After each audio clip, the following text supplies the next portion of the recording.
Você percebe que a forma como a pessoa se comunica, seja se fechando mais, se abrindo mais, muda também a forma que pensa. E aqui, falando, tem até estudos interessantes falando sobre o sorriso. Se pega uma pessoa e deixa ela sorrindo ao ler um texto, ela interpreta o texto de forma mais otimista. Então, olha o quanto o nosso não verbal influencia até biologicamente. Isso, fisiologicamente, você começa a liberar mais serotonina, você se torna mais otimista. E outra, a imagem que você está passando, vou até compartilhar uma pesquisa interessante. Essa é uma pesquisa da Reeve, que fala o seguinte: em média, as pessoas precisam de 7 touch points, de 5 a 7 touch points, para comprar de você. O que é isso que eu estou querendo dizer? Geralmente ela vai ver uma coisa sua, vai ver outra, vai ver outra, vai ver outra. Na hora que ela teve, em média, de 5 a 7 contatos, ela dá credibilidade suficiente para falar, cara, agora eu posso confiar nessa pessoa.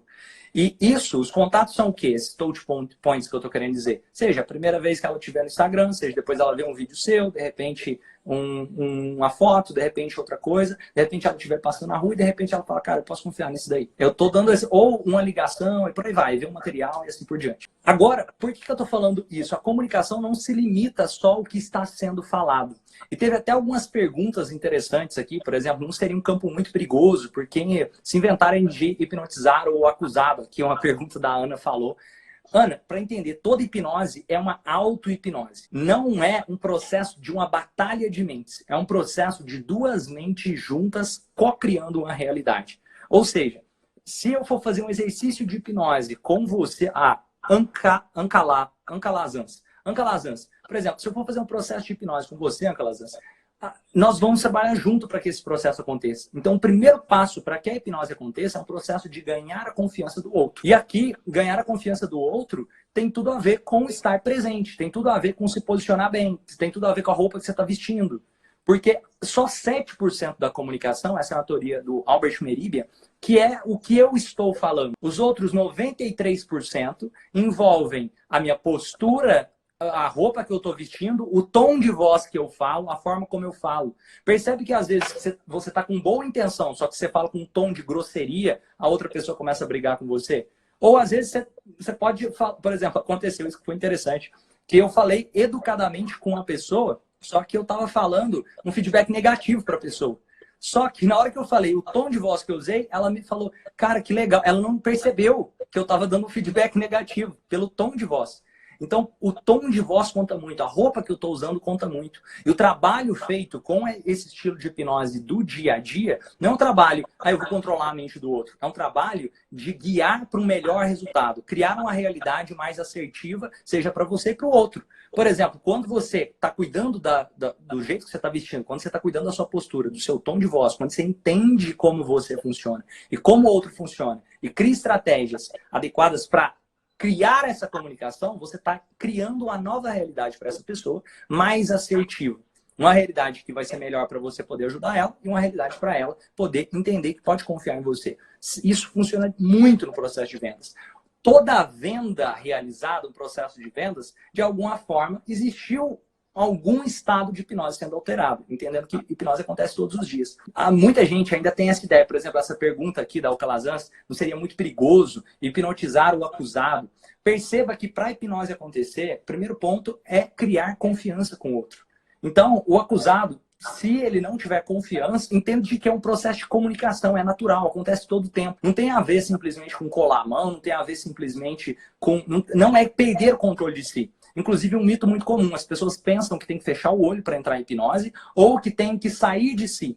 Esse estado de sair de si é um estado que não existe. Quando a pessoa fala, durma, talvez alguém já tenha visto hipnose mesmo de entretenimento. O que acontece? A outra pessoa ouvindo simplesmente fala, caramba, eu estou conectado, eu vou seguir os comandos, não porque o outro está me obrigando, mas porque é um processo de mão dupla. É como se o hipnotista fosse o GPS e a pessoa, o sujeito que está sendo conduzido pela hipnose, fosse quem realmente está dirigindo o carro. O único que pode decidir se vai virar para a direita ou para a esquerda é quem está dirigindo o carro. Um exemplo no dia a dia, para entender como funciona, é como se fosse um filme. Você está assistindo um filme e, de repente, você começa a chorar. Aquela pessoa do filme, o ator, ele não necessariamente é um fato. Ele não morreu de verdade. Só que naquele momento você se esquece que tem um ator. Naquele momento você se esquece que tem uma TV na sua frente. Naquele momento você se conecta de tal forma que a realidade é aquela. E a mesma lógica funciona para as estratégias no dia a dia.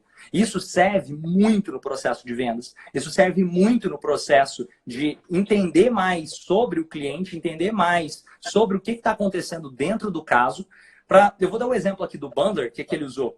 Ele ficou o dia inteiro vendo as audiências e como o juiz estava se comportando quando ele absolvia as pessoas e quando ele não absolvia. Ele fez esse estudo antes. E o interessante, ele foi voar numa viagem de avião. No meio da viagem, ele utilizou técnicas e hipnotizou o piloto. E isso é contra a lei. Então, ele, na hora que desceu do avião, ele foi levado para julgamento. Ele ia ser julgado. E o interessante, no julgamento, o Bundler já tinha entendido a sintaxe mental do juiz naquele momento.